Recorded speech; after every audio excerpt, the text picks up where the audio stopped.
कि ऐसी कोई रात नहीं जिसके बाद प्रभात नहीं, मन में दृढ़ विश्वास चाहिए, असफलता की बात नहीं, हर अवसर एक चुनौती है, मुफ्त मिली सौगात नहीं, जो भी होगा अच्छा होगा, ये खाली जज्बात नहीं। छात्रावास की व्यवस्थाओं को सुचारू रूप से चलाने के लिए पर्याप्त जो है शक्तियाँ दी जाती हैं, पर्याप्त रूप से उसको सक्षम बनाया गया है।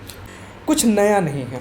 मैं अभ्यर्थियों को बता दूं, यदि आप कांस्टेंट तैयारी कर रहे हैं और जो भी प्रतियोगी हैं, यदि आप प्रतियोगी अपने आप को मानते हैं तो आपके लिए कुछ भी नया नहीं है।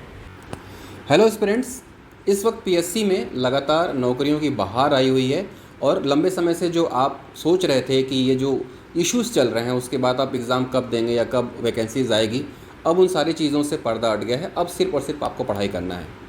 आज हम बात करने जा रहे हैं हॉस्टल अधीक्षक के पोस्ट के बारे में। लगातार आप टेलीग्राम चैनल में मुझसे पूछ रहे हैं कि कौन सी बुक पढ़ना चाहिए, क्या स्ट्रेटजी होना चाहिए, क्या कुछ इसमें हम पढ़ाई करें कि हम इस पोस्ट को हासिल कर लें। तो इन सारी समस्याओं के समाधान के लिए मैं आज आपको एक ऐसे व्यक्ति से बातचीत कराऊंगा जो आपके इन प्रश्नों का बहुत बखूबी जवाब देंगे, क्योंकि वो खुद 6 साल तक हॉस्टल सुपरिटेंडेंट के पोस्ट पर रह चुके हैं और 2021 पीएससी में स्टेट टॉप किया है उन्होंने, rank 1 assistant director public relations English medium में। हमारे साथ है सुजीत सिंह। आइए हम आपसे उनसे बात कराते हैं। आप सुजीत ये बताएं कि जिस तरह से अभी आप एस्पिरेंट को देख रहे हैं कि लगातार वो बेचारे ये पूछ रहे हैं कि क्या पढ़ें क्या नहीं पढ़ें, इतने कम समय में एग्ज़ाम क्यों हो रहा है, एग्ज़ाम में और टाइम मिलना चाहिए, इस बारे में आपका क्या कहना है? सबसे पहले मनोज जी, सभी प्रतियोगी और सभी अभ्यर्थियों को हमारी ओर से ढेर सारी शुभकामनाएं। और मुझे लगता है ये समय काफ़ी क्रूशियल है। ये वो समय है जो एक तरह से आप बोल सकते हैं उम्मीदों को परवाज़ देने का समय है। बहुत सारे जो छात्र हैं, जो प्रतियोगी छात्र हैं, जो ऐसा मुझे लगता है कि काफ़ी समय से एक अंधकार युग में जी रहे थे, लेकिन अब प्रतियोगी परीक्षाओं की बहार है तो अपने आप को खुद को साबित करने का एक बेहतर मौका है। और एक अच्छी बात है इस कड़ी में छात्रावास अधीक्षक की मोस्ट अवेटेड पोस्ट लोक सेवा आयोग द्वारा आयोजित होने जा रही है। तो बहुत सारे हमारे प्रतियोगी जो छात्र हैं वो काफ़ी लंबे समय से इसका इंतज़ार कर रहे थे। तो सबसे ज़रूरी चीज़ ये है कि तो बहुत सारे ऐसे छात्र हैं जो इसकी तैयारी शुरू से काफ़ी समय से कर रहे हैं, लेकिन अब वो समय है जो काफ़ी, चूँकि अब 20 तारीख से निकल से फॉर्म भराना शुरू होगा और मुझे लगता है कि 2 से 3 महीने का समय मिलेगा सामान्यतः जो कॉम्पिटिटिव वनडे कॉम्पिटिटिव एग्ज़ाम में दिया जाता है। तो यहाँ पे अपने तैयारियों को रीफ्रेम करने का समय है। तो मैं विस्तार से और बहुत ही मतलब पॉइंट वाइज मैं बताऊंगा कि इस पद की भूमिका क्या है और इसकी कैसे तैयारी करेंगे। तो सबसे पहले मैं आपको बता दूं, छात्रावास इसके पहले एक ये बात, जैसा कि एस्पिरेंट्स लगातार कहते हैं कि इतना कम समय क्यों मिल रहा है। एक तो पहले वो ये बोल रहे हैं कि पोस्ट क्यों नहीं आ रही है, अब वो बोल रहे हैं कि इतना कम समय क्यों दिया जा रहा है। तो इसको हम माने कि जो एस्पिरेंट लगातार इस दौरान पढ़ रहे होंगे उनको फ़ायदा मिलेगा। देखिए, दिस इज़ नॉट टाइम और lack of timing, this is not a issue of lack of timing. Actually जो परसिस्टेंट तैयारी कर रहे हैं, है ना, तैयारी, देखिए प्रिपरेशन, जो इस भाव को समझते हैं कि तैयारी एक सतत प्रक्रिया है, उनके लिए समय की कमी का कोई प्रश्न ही नहीं है। तैयारी, चाहे आप परीक्षा हो या ना हो, तैयारी करने वाला अभ्यर्थी लगातार अपनी तैयारी, जब तक वो अंजाम तक ना पहुँचे तो वो तैयारी करता है। तो ये इशू नहीं है। रही बात यह है कि ये जो समय होता है, ये 2-3 महीने का जो समय होता है नोटिफिकेशन आने के बाद, वो काफ़ी क्रूशियल होता है। और इस समय की जो प्रिपरेशन होती है काफ़ी रणनीति के साथ हमें करनी होती है कि क्या पढ़ना है, क्या छोड़ना है, किस तरीके से पढ़ना है। सब जो भी सिलेबस के जो पार्ट होते हैं उस पार्ट में कौन सा पार्ट ज़्यादा स्कोरिंग है, किसको कम समय में ज़्यादा जल्दी कवर कर सकते हैं और ज़्यादा नंबर हम पा सकते हैं। तो ये स्ट्रेटजी बनाने का सही समय अभी है। देखिए, तो स्टेट टॉपर का साफ तौर पे कहना है कि कंसिस्टेंसी बहुत ज़रूरी है। जो भी लगातार पढ़ाई कर रहे हैं उनके लिए ये जो बीच का समय है नोटिफिकेशन से लेकर एग्ज़ाम का, वो परेशान नहीं करेगा, लेकिन जो नोटिफिकेशन के बाद पढ़ाई ही शुरू की हैं उनको कहीं ना कहीं परेशान कर सकता है। तो अब हम बात करते हैं हॉस्टल अधीक्षक की जो पोस्ट है, बेसिकली उसका काम क्या है, किस तरह का उसका वर्क नेचर है, क्या भूमिका है। आप लंबे समय तक रहे हॉस्टल अधीक्षक, 6 साल के आसपास, बताएं एस्पिरेंट्स को क्या भूमिका होती है, क्या कार्यशैली होती है। मनोज जी, छात्रावास अधीक्षक एक तरह से उस संस्था का प्रमुख होता है, इंचार्ज होता है। एक छात्रावास प्रबंधक के रूप में उसकी भूमिका होती है। हॉस्टल्स के जितने भी, चाहे वो एग्जीक्यूटिव वर्क्स हों या छात्रों के साथ बेहतर समन्वय हो, कर्मचारियों का समन्वय हो, छात्रावास के संचालन की व्यवस्थाएं सुचारू रूप से चलें, ये सारे काम जो है छात्रावास अधीक्षक सुनिश्चित करता है। तो एक तरह से जो छात्रावास अधीक्षक की जो भूमिका होती है वो बहुत ही कहना चाहिए बहुआयामी होती है। बहुआयामी इन द सेंस कि वो एक पालक की भूमिका में भी काम करता है, वो एक प्रशासक के रूप में भी काम करता है, क्योंकि वो संस्था का प्रमुख होता है और बहुत सारे एग्जीक्यूटिव काम उसको करने होते हैं, लाइक कर्मचारियों को प्रोत्साहन देना, कर्मचारियों को बेहतर तरीके से जो भी दायित्व है उनको प्रेरित करना, है ना।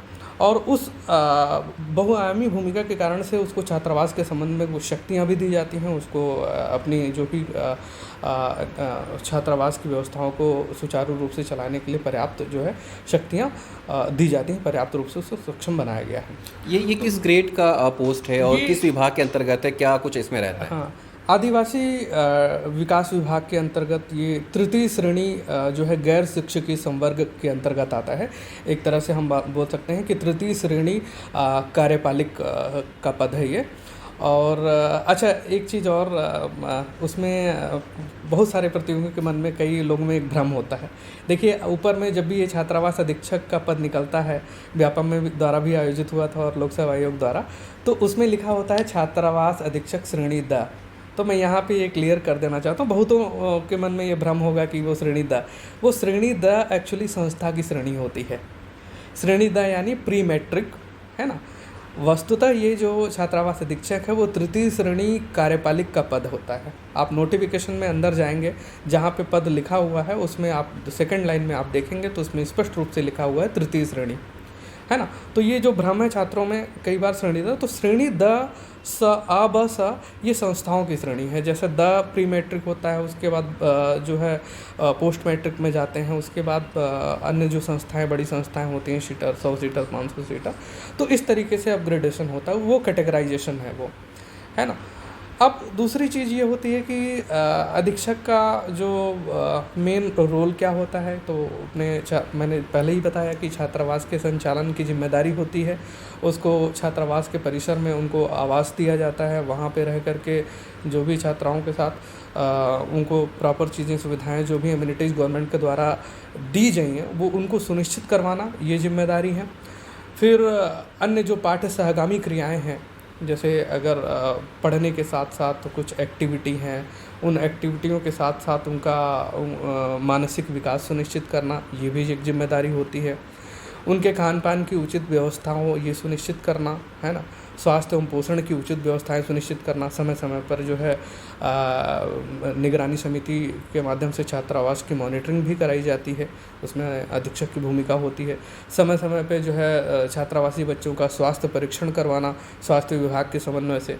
तो ये मतलब आप देखेंगे तो एक बहुआयामी भूमिका है, जिसके मेन कोर एजेंडा होता है कि छात्रावासी जो बच्चों का संपूर्ण विकास सुनिश्चित करना, और इस विकास को सुनिश्चित करने में छात्रावास अधीक्षक की बहुत ही महत्वपूर्ण भूमिका होती है। तो ये मान के चलिए कि एक बहुत ही चैलेंजिंग और बहुत ही महत्वपूर्ण पद है।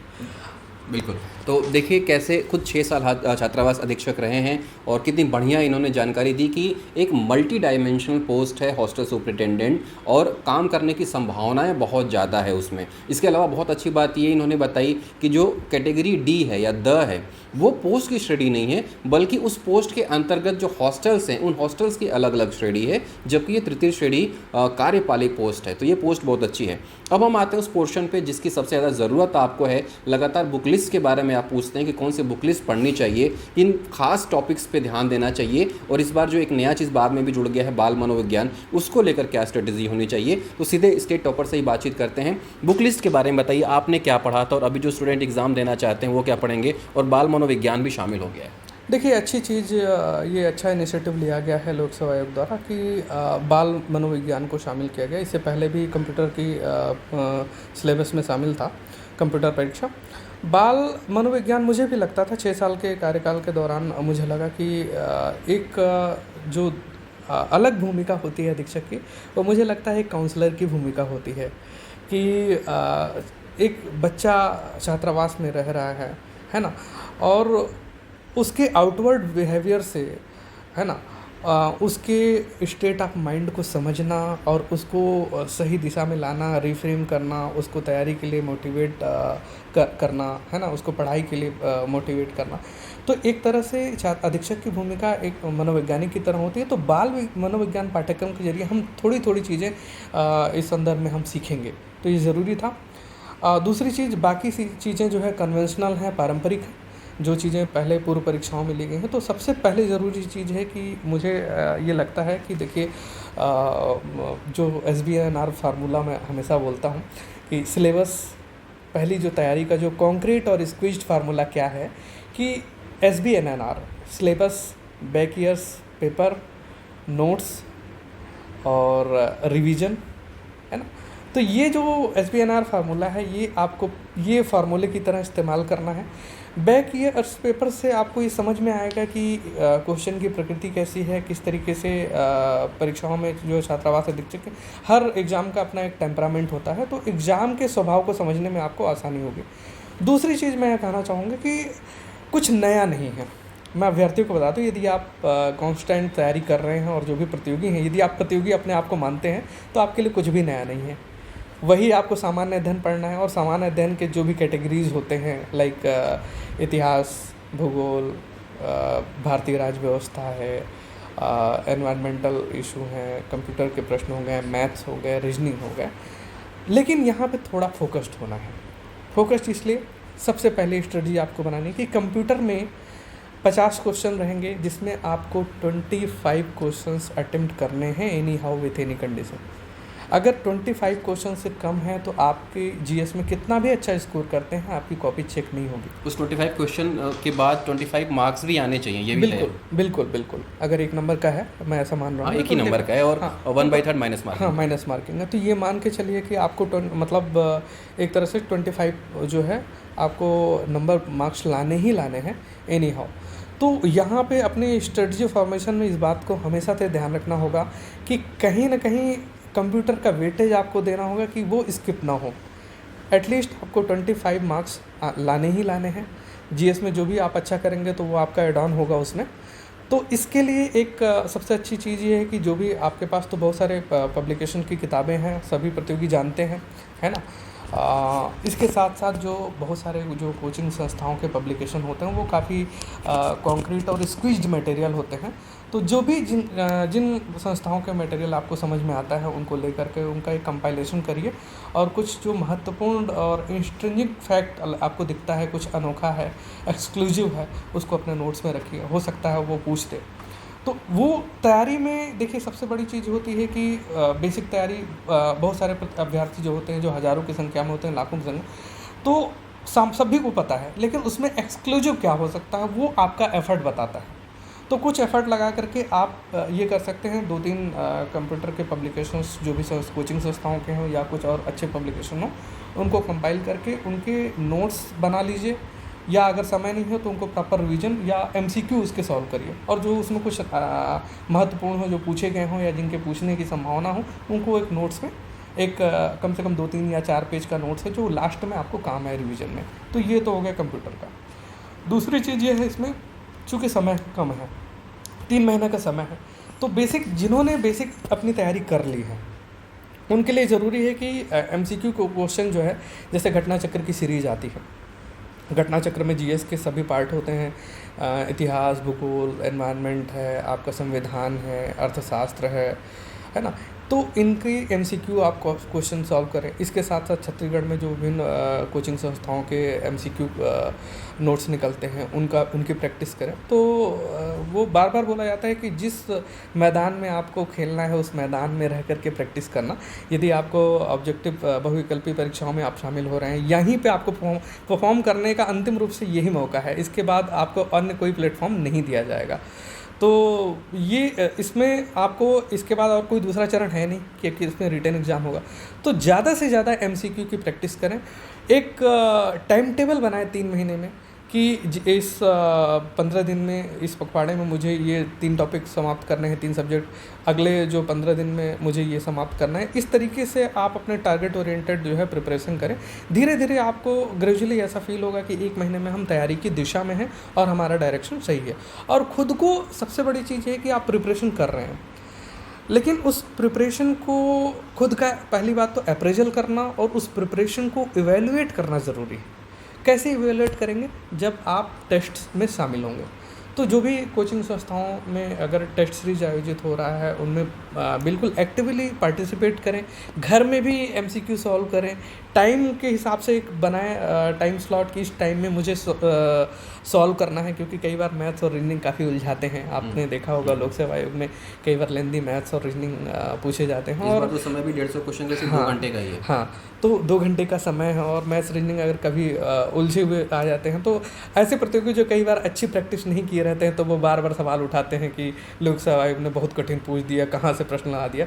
प्रश्न देखिए, तैयारी का सही आयाम वही होता है कि प्रश्न लोक सेवा आयोग या कोई भी एग्ज़ाम लेने वाली संस्था कुछ भी प्रश्न दे और यदि आप उनका अच्छे से उत्तर दे पा रहे हैं, है ना, उसको सॉल्व कर पा रहे हैं, मतलब आपकी तैयारी अच्छी है। ये मुद्दा ही नहीं है कि उन्होंने ये प्रश्न दे दिया आउट ऑफ सिलेबस था या कठिन। सरल और कठिन का यहाँ प्रश्न नहीं है। प्रश्न ये है कि आपको कंपटीशन को क्रैक करना है ना, और जो भी चैलेंजेस दिए जाएंगे उनको हमें क्रैक आउट करना है। एक चीज़ ये होती है कि जब भी इस तरह के एग्ज़ाम्स आते हैं तो मार्केट में प्राइवेट पब्लिशर्स की बाढ़ आ जाती है। हर किताब अपने आप में दावा करती है कि इस एक किताब को पढ़िए और एग्ज़ाम को क्रैक कर लीजिए। तो जैसे ही हॉस्टल सुपरिटेंडेंट की पोस्ट आई है उसके लिए बहुत सारी किताबें आने लगी हैं और एक ही किताब में जो 100, 150 या 200 पन्ने की होगी, पूरा का पूरा सिलेबस उसमें दिया हुआ है। तो क्या ऐसी किताबों को पढ़ के एग्ज़ाम निकाला जा सकता है? देखिए मनोज जी, मैं सबसे पहले बात प्रतियोगियों को एक सामान्य भ्रम ये होता है कि ये किताब पास करवा देंगे, है ना। तो देखिए, आपके पूरी तैयारी की दिशा में आप महसूस भी करेंगे कहीं ना कहीं किसी न किसी पड़ाव पे कि तैयारी का कोई ब्रह्मास्त्र नहीं होता और सफलता का कोई शॉर्टकट नहीं होता। इस 2 पॉइंट को आप हमेशा ज़हन में रखिए अपने तैयारी के दौरान। दुनिया की कोई सिंगल किताब आपको पास नहीं करा सकती, हाँ, पर जो किताब आपके पास है ना, उस पर यदि आप भरोसा करते हैं और अपनी तैयारी की स्ट्रेटजी अगर सही बनाते हैं तो वो किताब निश्चित रूप से आपको पास करा सकती है। देखिए, मैं एक ही बात को 2 रूपों में कह रहा हूँ। तो सबसे पहली बात कि जो भी आप पढ़ रहे हैं, जो भी आपके पास रिसोर्सेज हैं, मैं किसी भी रिसोर्सेज पे प्रश्न चिन्ह नहीं उठाऊँगा। देखिए, जो भी पब्लिकेशन आते हैं वो काफ़ी मेहनत करके कंपाइलेशन किया जाता है जितने भी, और कोई क्यों इसमें फॉल्स इंफॉर्मेशन देगा। हर एक पब्लिकेशन, हर एक संस्थाएं अपनी ओर से बेहतर प्रयास करती हैं कि आपके सामने जो मटेरियल्स का जो प्रेजेंटेशन हो वो काफ़ी अच्छा हो और वो उसमें से बहुत सारे प्रश्न आए। तो ये मुद्दा नहीं है। अब उसमें आपकी स्ट्रेटजी होती है कि आपका कंपाइलेशन कैसा है, आप उसको कितना कॉन्क्रीट और कितना स्क्वीज्ड नोट्स बना करके कितना इफ़ेक्टिव बनाते हैं उन सारे मटेरियल्स का सहारा लेकर के। तो पर्टिकुलर मैं किसी का नाम नहीं लूँगा, सारे पब्लिकेशन अच्छे हैं। आप उसमें जिसको भी पढ़ रहे हैं, मैं एक बात ज़रूर बोलूँगा, जिस किताब का आप सहारा लेते हैं उससे प्यार करिए, उसको बार बार रिवीजन करिए, उसकी एक एक बातें आपके जहन में और आपके दिल और दिमाग में होनी चाहिए। जैसा कि मैं एक बात हमेशा बोलता हूँ कि पतली किताबें पढ़ने के पीछे मत भागिए, किताबों को ऐसा पढ़िए कि वो पतली हो जाएं। बिल्कुल बिल्कुल, डेफिनेटली मैं भी यही कहना चाह रहा था कि किताबों को इतनी बार रिवीजन करिए कि बोलते हैं ना, किताबों से साथ दोस्ती हो जाए। कि एक देखिए, मित्रता हम कईयों के साथ करते हैं, लेकिन एक ऐसा आपका दोस्त जो बचपन से आपके साथ है, उसके साथ आपका भाव जुड़ जाता है, उसके साथ आप कुछ, और जो भाव जुड़ जाता है ना, तो वह किताब हमेशा आपके साथ देगी। तो किताबों के साथ प्यार करिए, और प्यार तब होगा जब बार बार उससे हम जुड़ाव रखेंगे, बार बार उसके इन्फॉर्मेशन को अपने दिमाग में दोहराव करेंगे, पेनेट्रेट। तो ये एक बात कही भी जाती है कि करत करत अभ्यास ते जड़मती हो तो सुजान, है ना, रसरी आवत जात है सिल पर परत निशान। तो किताबों में जो अध्ययन की जो प्रक्रिया होती है वो बिल्कुल ऐसी होती है कि बार बार रिवीजन करेंगे, और नो रिवीजन नो डिवीजन। यदि आप डिवीजन करना है तो रिवीजन करना पड़ेगा। तो कंप्यूटर के लिए अगर हम बात करें तो परीक्षा मंथन और लूसेंट, ये 2 किताबें बहुत चलती हैं, ये अभ्यर्थियों के लिए अच्छी होंगी। बिल्कुल बिल्कुल, डेफिनेटली परीक्षा मंथन आप ले सकते हैं, और लूसेंट की भी किताबें आती हैं। इसके साथ साथ देखेंगे कुछ महत्वपूर्ण जो कोचिंग संस्थाएं होती हैं उनके पब्लिकेशन भी बहुत काम आते हैं, उनके एमसीक्यू भी क्वेश्चन निकलते हैं। तो कुछ महत्वपूर्ण चीज़ें, ये कंपाइलेशन होता है और किसका एडवांस कंपाइलेशन है, तो 2-3 किताबें यदि हम पढ़ेंगे नहीं, और वो छोटी छोटी पतली पतली होती हैं, आप चाहें तो उसमें बहुत सारे कंटेंट वो नोट्स बना करके निकाल सकते हैं, एक्सक्लूसिव कंटेंट, तो उसमें कोई दिक्कत नहीं है। तो आप 2-3 पब्लिकेशन का ले सकते हैं और उसको बाकायदा आप अपने तय समय में उसको रिवीजन करिए और उसको पूरा करिए। और छत्तीसगढ़ी पोर्शन के लिए ग्रंथ अकेडमी, छत्तीसगढ़ पोर्शन के लिए हिंदी ग्रंथ अकादमी की पुस्तक पढ़ सकते हैं, उपकार प्रकाशन पढ़ सकते हैं। और दूसरी चीज़ इसमें, जिसको भी आपने पढ़ा है उसको बार बार रिवीजन करिए। मैं बार बार बोलूँगा, क्योंकि मेरा as far as my view is concern कि मेरी प्रिपरेशन के दौरान मैंने ये देखा कि जिस चीज़ का सहारा मैंने लिया उसको बार बार मैंने रिपीट किया, तो वो ज़रूर काम आता है। और क्वेश्चन सॉल्व करने के लिए जैसे किस तरह की बुक्स लेनी पड़ेंगी जिसमें कि क्वेश्चन वो सॉल्व कर सकें? घटना चक्र मैंने बताया जीएस के लिए, और उसके साथ साथ जो कोचिंग संस्थाएं हैं उनके मटेरियल्स आते हैं और उनके सॉल्व पेपर आते हैं, तो उनको भी आप ले सकते हैं। उनका भी सहारा मिलता है। मैथ्स और रीजनिंग के लिए तो जो भी एच डी यादव है ना, उनका वो किताबें आप पढ़ सकते हैं, अच्छी है। उसके साथ साथ बहुत सारी हैं, एच डी यादव के अलावा अन्य आर एस अग्रवाल हैं, है ना। और इसमें भी ये है कि ज़्यादा से ज़्यादा आप जो भी कहना चाहिए कि नेट में और जो पुराने बैकेज पेपर्स हैं उनको सॉल्व करिए, मैथ्स और रीजनिंग के लिए भी, क्योंकि बहुत सारे क्वेश्चन रिपीट होते हैं, तरीके जो क्वेश्चन बनाने का फार्मूला वगैरह, तो आप बार बार अभ्यास करेंगे तो वो चीज़ें समझ में आएंगी कि क्वेश्चन कॉम्पिटिशन की डिमांड क्या है। बहुत ही अच्छी जानकारी दे रहे हैं सुजीत जी आपने। मुझे लगता है कि जो एस्पिरेंट्स हैं जो मेरे साथ जुड़े हुए हैं उनको बहुत कुछ सीखने को मिलेगा और काफ़ी अच्छा वो आपकी इन बातों को देखते हुए अपने एग्ज़ाम को भी बेहतर करेंगे। एक बात को लेकर वो काफ़ी चिंतित हैं, अभी जैसे कि एक कोरिगेंडम आया है उसमें ये कहा गया है कि अब इस एग्ज़ाम में अदर स्टेट के कैंडिडेट भी शामिल हो जाएंगे। तो कल टेलीग्राम में मुझे लगता है 2-3 घंटे तक एस्पिरेंट ने डिबेट किया कि ऐसा क्यों हो रहा है, क्या हो रहा है। तो देखिए, आयोग के फैसले पर हम सवाल तो नहीं उठा सकते, लेकिन क्या ऐसा लगता है कि कंपटीशन अगर बढ़ता है तो संभावनाएं ज़्यादा बनती हैं निखर कर सामने आने की? देखिए, मुझे लगता है कि अभी प्रतियोगी के लिए सही समय है कि सवाल उठाना भी नहीं चाहिए। ये सवाल उठने या उठाने का समय ही नहीं है, सवाल तैयारी करने का है और बेहतर तैयारी करने का है। तो लोक सेवा आयोग की परीक्षाएं हैं, और लोक सेवा आयोग एक ऐसी संस्था है कि आज तक की उसकी कंडिका में ऐतिहासिक रूप से यदि आप देखेंगे तो लोक सेवा आयोग की परीक्षाओं में मतलब न केवल राज्य के बल्कि विभिन्न राज्यों के प्रतियोगियों को भी मौका दिया जाता है। हाँ, ये चीज़ें हैं, इसमें अंतर ये है कि जो अदर स्टेट के हैं प्रतियोगी उनके लिए आयु सीमा निर्धारित की है 30 साल। दूसरी चीज़ ये है कि प्रतियोगियों में डर की आशंका, तो डर की कोई चीज़ नहीं है इसमें। सबसे बड़ी बात यह है कि इसमें जो 50-60% जो आपका सिलेबस है वो छत्तीसगढ़ है, तो बाहर का कोई भी प्रतियोगी होगा आपको चेंज नहीं कर सकता, मुझे ऐसा लगता है। क्योंकि जो अदर स्टेट के होते हैं तो वो अपनी अपने गृह राज्य के प्रतियोगी तैयारियों में व्यस्त रहते हैं, तो उनके लिए 50-60% जो है छत्तीसगढ़ स्टेट की तैयारी करना काफ़ी कठिन होता है। तो यहाँ पे ये मुद्दा नहीं कि वो बहुत ज़्यादा कंपटीशन को, छत्तीसगढ़ के कंपटीशन को प्रभावित करेगा, मुझे नहीं लगता। तो बहुत ही अच्छी जानकारी दी इन्होंने। जैसा कि एक तो ये है कि एज का फैक्टर है, तो उस मामले में आप आगे निकल सकते हैं अदर स्टेट के कैंडिडेट से। दूसरा, छत्तीसगढ़ का पोर्शन जो कि सिर्फ आपको अच्छे से पता होगा, बाकी जो अदर स्टेट वाले हैं उनको अच्छे से पता नहीं होगा, उसमें भी आप बेहतर करके अपने एक पोस्ट को सिक्योर कर सकते हैं। तो state topper Sujeet Singh sir से हमारी बातचीत हो रही थी, बहुत ही अच्छी जानकारी इन्होंने दी, क्योंकि ये खुद 6 साल तक हॉस्टल सुपरिटेंडेंट रह चुके हैं। आपने इतनी अच्छी जानकारी मेरे एस्पिरेंट्स को दी, आपके एस्पिरेंट्स को दी, स्टेट के कैंडिडेट्स को दी, उसके लिए आपका बहुत बहुत शुक्रिया। छात्रों को बहुत बहुत धन्यवाद और अग्रिम शुभकामनाएं। और मैं एक रामेश्वर वैष्णव की कुछ पंक्तियों से मैं इस सेशन का अंत करना चाहूँगा शुभकामनाओं के साथ। रामेश्वर वैष्णव की, ऐसी कोई रात नहीं जिसके बाद प्रभात नहीं, मन में दृढ़ विश्वास चाहिए, असफलता की बात नहीं, हर अवसर एक चुनौती है, मुफ्त मिली सौगात नहीं, जो भी होगा अच्छा होगा, ये खाली जज्बात नहीं। तो देखिए क्या बात कही है कि जो भी होगा अच्छा होगा, ये खाली जज्बात नहीं। और इन सब के बीच एक चीज़ जो मुझे भी बहुत पसंद आई, जैसा कि इन्होंने कहा SBNR, मैं थोड़ा सा उसको कन्वर्ट करके SPNR कर देता हूँ और उसको स्पिनर नाम दे देता हूँ। जैसा कि आपने बताया ही था, सिलेबस पी मतलब प्रीवियस ईयर क्वेश्चन, जैसा कि सर ने बी कहा था तो बैक ईयर क्वेश्चन हो गए थे। एन मतलब आपका नोट्स और आर मतलब रिवीजन। तो आप भी स्पिनर बन जाइए और स्पिनर की तरह ऐसी बॉल डालिए कि आपके बॉल पे बाकी सारे एस्पिरेंट्स बोल्ड हो जाएं और सिर्फ आप ही वो मैच जीत सकें जिसके लिए आप ये मैच खेलना शुरू कर चुके हैं। तो उम्मीद करता हूँ ये जो सेशन था ये आपको पसंद आया होगा। मेरे विशेष आग्रह पे इन्होंने इतना समय दिया क्योंकि खुद हौसला अधीक्षक रह चुके हैं और आपके मन में लगातार डाउट्स उठ रहे थे, तो मुझे लगा कि ये डाउट्स दूर करना ज़रूरी है। और एक बार फिर से जैसा कि मैं हमेशा कहता आया हूँ, नकारात्मक चीज़ों को अपने जीवन से निकाल दीजिए। नकारात्मक चीज़ों के लिए बहुत लंबा जीवन पड़ा हुआ है। पहले आप पॉजिटिव रहिए और उस चीज़ को हासिल कर लीजिए जिसके लिए आप लगातार मेहनत कर रहे हैं। तो इसलिए डिबेट करने में, फालतू बातों को करने में, ऐसे लोगों के साथ टाइम वेस्ट करने में अपना समय मत लगाइए जिससे आप सिर्फ और सिर्फ पीछे जाएंगे, बल्कि ऐसे लोगों के साथ रहिए जो सकारात्मक सोच के साथ आगे बढ़ रहे हैं और जो आपके करियर को नई दिशा दे सकते हैं। उम्मीद करता हूँ ये सेशन आपको पसंद आया होगा। फिर मिलूंगा एक नए वीडियो के साथ, तब तक पढ़ते रहिए।